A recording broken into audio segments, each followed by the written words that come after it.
இன்றைய வேத வசனம் சங்கீதம் 126 அதிகாரம் 5 கண்ணீரோடு விதைக்கிறவர்கள் கம்பீரத்தோடு அறுப்பார்கள்.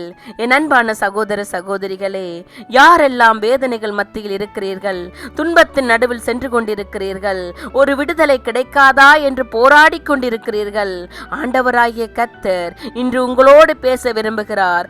கண்ணீரோடே விதைக்கிறவர்கள் கம்பீரத்தோடு அறுப்பார்கள் என்று எதை குறித்தும் கவலைப்படாதீர்கள். ஒருவன் விதையை விதைக்கும் போது துக்கமாய் இருக்கலாம், ஏனெனில் புயல் வருமா, காற்று அடிக்குமா, மழை பெய்யுமா என்று கவலையாக இருக்கலாம். ஆனால் பயிர்களை அறுவடை செய்யும் போது மகிழ்ச்சியாய் இருப்பார், அதன் பலனை அவர் கண்டிருப்பார். அதே போல நீங்கள் கண்ணீரோடு விதைத்ததை கெம்பீரத்தோடு அறுப்பீர்கள் என்று தேவன் சொல்லுகிறார். நீங்கள் எதை குறித்தும் கவலைப்படாதிருங்கள். ஆண்டவர் உங்கள் ஒவ்வொருவரையும் ஆசீர்வதிப்பார். ஆண்டவரை அதிகமாய் தேடுங்கள், அவர் வழியில் நடந்து வாருங்கள்.